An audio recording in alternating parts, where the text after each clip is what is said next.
Let's just rotate again. Hi guys, we are making ham and potato soup today on In the Kitchen with Sandy.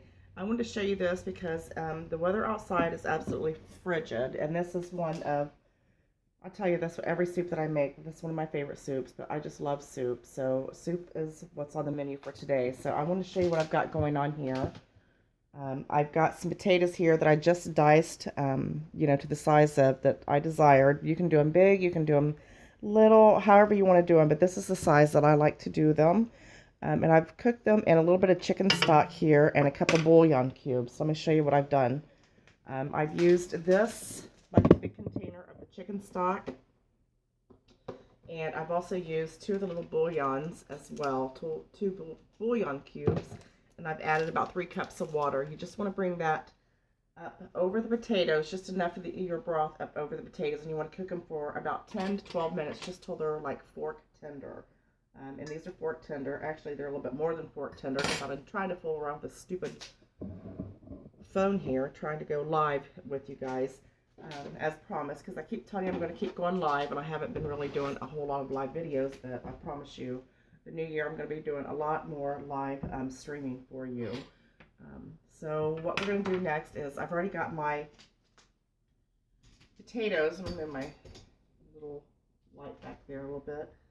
And don't look at my house. I've got boxes and everything galore over here from Christmas. So, and by the way, I hope you guys all had a very Merry Christmas. Oh, I don't know who this is.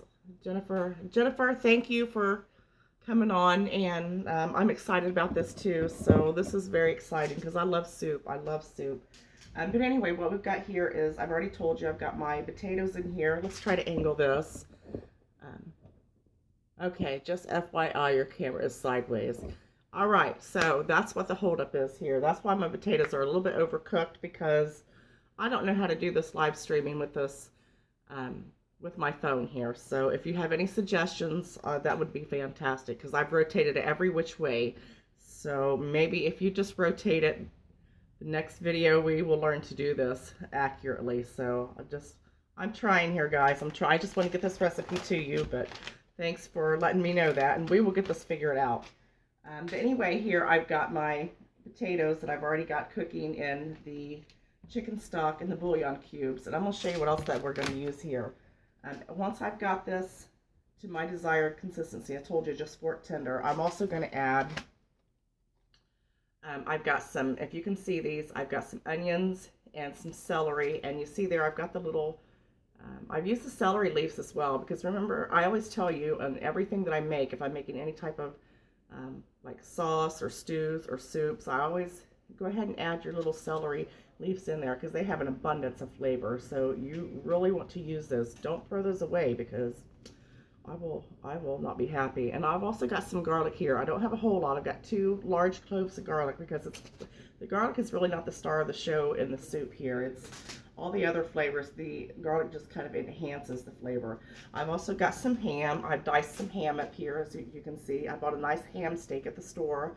Now, if you have ham left over from Christmas, or if you froze your ham bone from Thanksgiving, that's even better.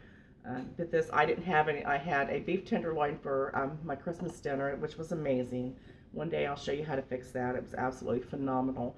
But anyway, I've got some ham here, and I'm just going to throw that in as well. And we're going to use some milk, just you got 2%, whatever you want to use. I'm using the vitamin D because that's what I like. Strong bones, strong bones. And a half a stick of butter, and we're going to use some pepper.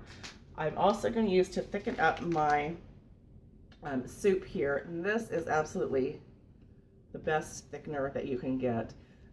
It's the instant potatoes, and if you buy like the buttery home style, this thickens up your potatoes absolutely perfectly, your potato soup. It just works so well. It adds a nice richness of flavor, and it also helps thicken up the soup there. It's almost like a, I don't know, ham and potato chowder type deal. But this is so good. I grew up on this stuff. My mom made this. This is a variation of her recipe, but once you get older, you kind of like throw this and that in to, make it your own, call it your own. She doesn't like celery in hers, but I like celery in mine. I like a lot of celery in it. And if you notice, I didn't put the celery or onions in it.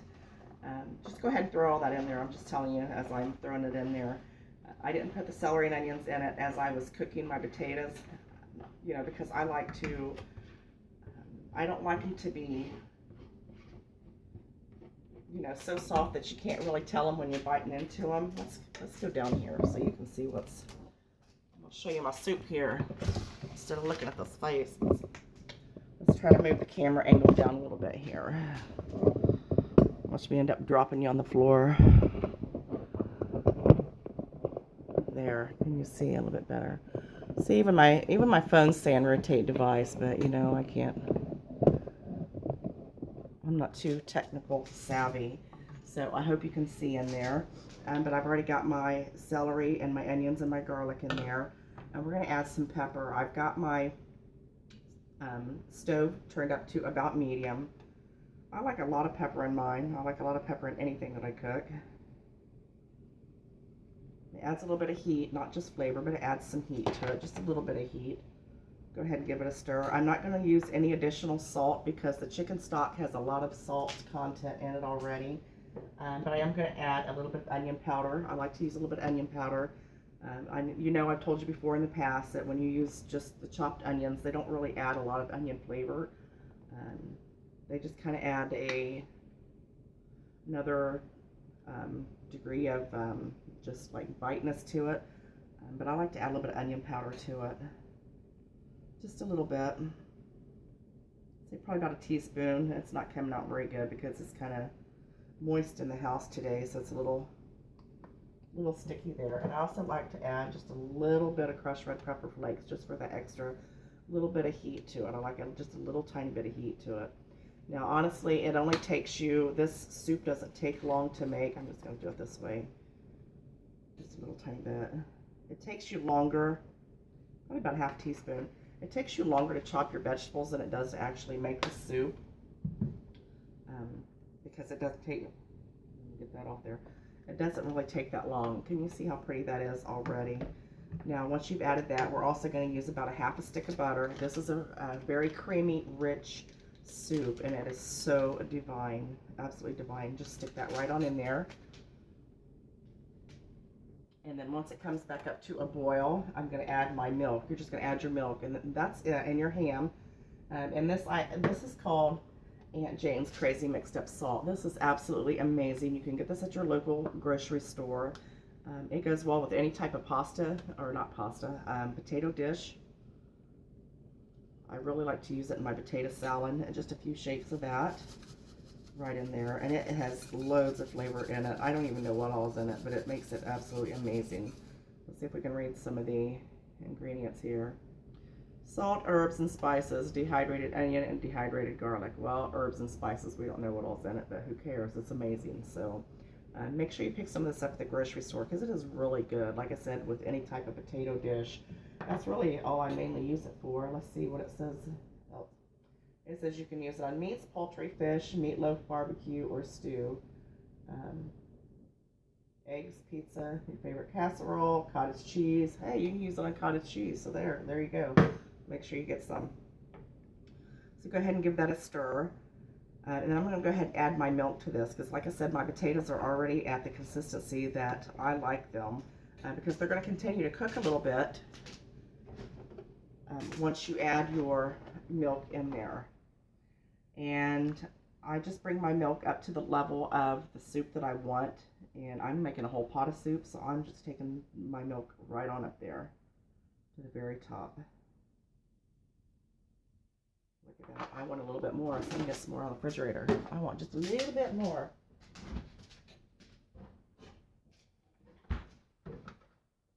This is so good this time of year. This is good any time of year. I'm not the type of person who waits till it's cold to make soup. I make soup, you know, 12 months out of the year because I just love it. It's one of my go-to foods. I could eat it anytime, day or night. And there's so many of them. There's so many variations that you can make of all kinds of soups. It's just, you never have to eat the same soup every day if you really didn't want to. If you really want to reach out there in your little recipe box, you could just eat a different soup every day. So look at that. I want you to look how pretty that is. It already looks amazing. And when this comes up, starts coming up to a boil, It smells so good. I wish you could smell it. I really do. Now you're going to want to watch this and stir it often because you know milk can scorch.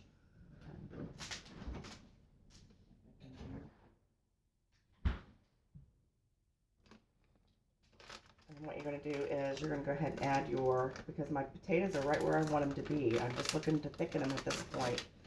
We're going to go ahead and add our Instant potatoes. If you don't have the little packets like this at home, if you have just the, you know, the box of Instant potatoes, that's fine. That'll work too. I just like to use these because they have that little extra butter in them. And we all know extra butter is absolutely thumbs up. So just sprinkle those in there. You know, you may use the whole pack, you may use half a pack. It's however you want your potato soup, how thick that you want your potato soup. And it will thicken as it cools, so just keep that in mind. But we're going to give that a stir. I'm going to add this to right about, just right under the amount of thickness that I want. My voice is a little raspy today. I've been a little bit under the weather, so you have to excuse me for that. Oh, it smells so good. So good. Make sure you don't have your temperature on too high. Keep it on about medium. I've got mine on about medium high because I'm trying to bring it up to a boil. I'm going to add a little bit more. And you know, this is delicious.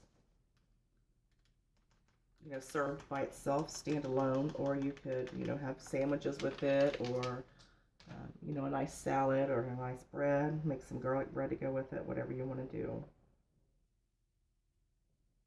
So I'm going to continue to cook this until, you know, it's about where I want it.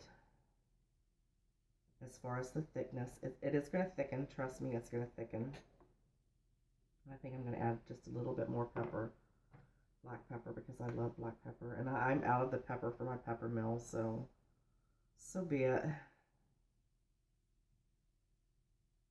So I like to keep this on hand just when I do run out of pepper, and give it a nice stir. I don't know if you can really get a good look at that, but that is absolutely beautiful, and the taste is out of this world. I'm going to let this thicken and continue to cook for a few minutes, and then I'm going to come back on and we'll do like a part 2. If you will, where I'm kind of just spooning it out and showing you what it looks like and giving it a taste. So I'm going to let this cook for a little bit, and I'll meet you back here in just a few minutes. So make sure that you follow me on Facebook and subscribe to my cooking channel. I'm also on Twitter, Google+, Pinterest, Instagram, Snapchat. So I'll meet you back here shortly.